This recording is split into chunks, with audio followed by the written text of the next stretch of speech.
તમને ક્યાં ખબર? નાનો હતો ત્યારથી બહુ મોટો કલાકાર વિનિયો આપણો નહીં ખબર? આ વિનિયો નાનો હતો ને ત્યારે કેવી કલાકારી કરે, એક ચિકન ખાઈને 10 ચમચી કાઢે અને લેગો કેવો પહેરે ખબર? ઉપરથી એક વચન નેચાથી બહુ વચન. આ વિનિયાનો રંગલી અમારે નાટકમાં લીધો. નાટક એટલે એક નંબર થવાનું રંગલી. ક્યાં થઈ છે? ક્યાં આવે છે એમ ને? હા તો ચલ યાર જલ્દી નાટક ચાલુ કરીએ. ચલ ગાડીઓ ક્યાં ગયો? કામે નીકળી ગયો કારનો. હા કામે ગયો તો સારી વાત છે ભાઈ. તું કામે જાય તો 2 પૈસા કમાઈને લાવે તો ઘરમાં આપણને ટેકો થાય. કેમ? આટલી નાની ઉંમરે બિચારો છોકરો કેટલું કામ કરે છે.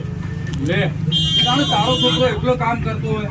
ભાઈ ગામમાં બધાના છોકરા કામ કરે જ છે ને કઈ નવાઈ કરતો હોય યાર. હા પણ આપણો કાળી છે નહીં, આજે 12 વર્ષનો છે. 12 વર્ષની ઉંમરમાં તગારા ઉપાડવાનું કામ. મારો તો જીવ બળી જાય છે. એનો જીવ બળે તારો? હે આ તને ખબર હોય પેલા મોહનભાઈ નો મનિયો આ સવારે 6 વાગ્યાનો નીકળી જાય છે આખા ગામમાં ફરી ફુગ્ગા વેચે. હા અરે ભાઈ પેલા પસાભાઈ નો પરિયો ખરો ને જે આખા ગામમાંથી ભંગાર વીણી લાવે હાથે વેચાવે ને એટલે પૈસા કમાય. આ બધાના છોકરા કામ કરે વાત કરે. હા પણ ફુગ્ગા વેચવામાં તગારા ઉપાડવામાં ઘણો ફરક છે.